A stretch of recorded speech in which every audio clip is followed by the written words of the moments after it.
Okay, for number 31, they give us a rational function and they want us to find all zeros, horizontal and vertical asymptotes for f of x. Well, I can tell you right now it's going to have a horizontal asymptote at y equals 3/4. So I can just look at the largest exponent on the variable, and I've got the same largest exponent. So if I approach infinity, we're going to have 3. So 3 infinity over 4 infinity. So we're going to cancel to 3/4.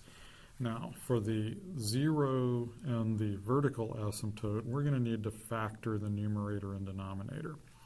So the first thing I'm going to do is try to factor the numerator because I have a lead coefficient other than 1, but it's prime. So I'm going to write that out, 3x squared minus 14x minus 5.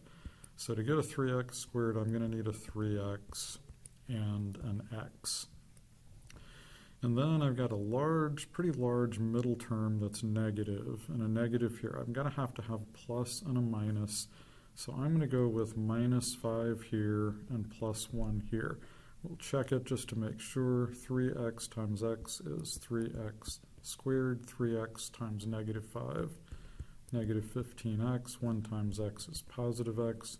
And we knew this was going to be negative 5. Add them together. 3x squared minus 14x minus 5. So that is the correct factorization. So I can replace this with 3x plus 1 times x minus 5. Now we're going to do the more difficult 4x squared minus 17x minus 15.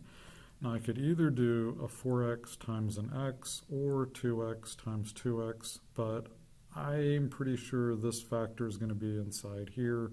So I'm going to say 4x times x.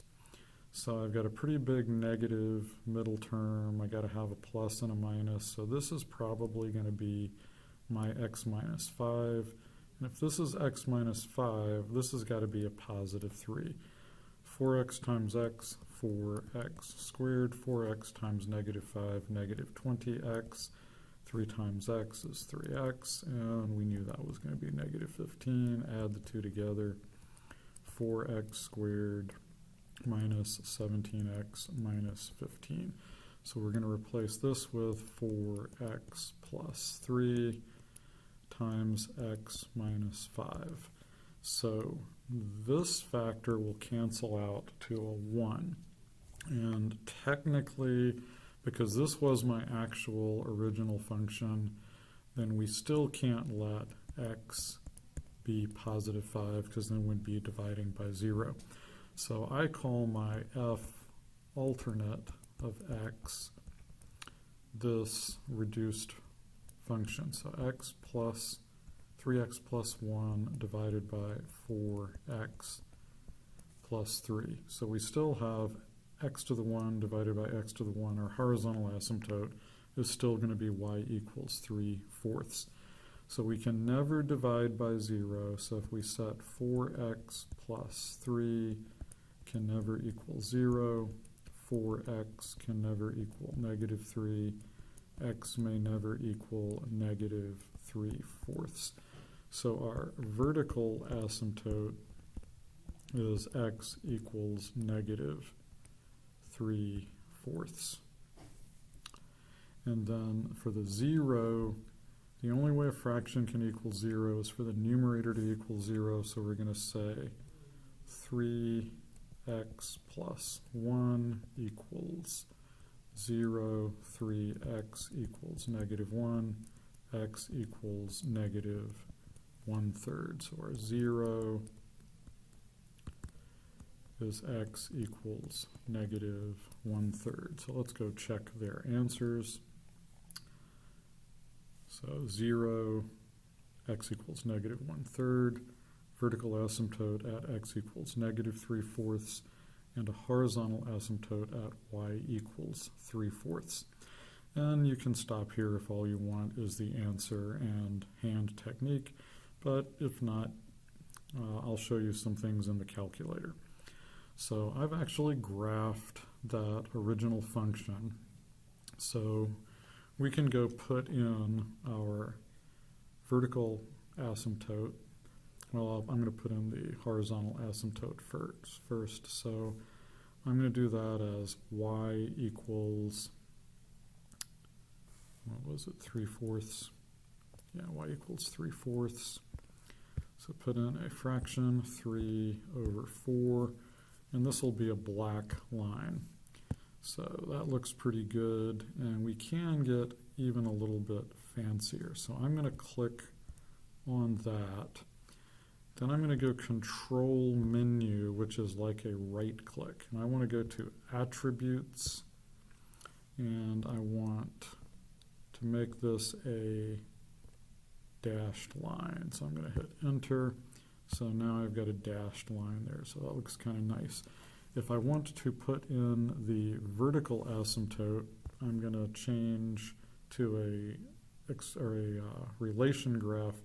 So I'm going to go Menu, Graph Entry Edit, Relation. And so I want red. Actually, let's match the horizontal so it'll be black. So relation 3, x equals, put in a fraction, -3/4. And I can also move that. So the little hand is grabbing, move it over. So I'm going to click on that, Control Menu, kind of like a right click, Attributes, and I'm going to make that a dotted line or dashed line and escape there. So I've got my vertical asymptote, my horizontal asymptote, and then if we trace Menu 5, 1, and that is the 0, so -1/3, 0. And then it didn't ask us for it, but if we wanted the y-intercept, we can Menu 5 for trace, graph trace. If we get close to that y-intercept, it will tell us, hit Enter again. So the y-intercept is 0, 1/3.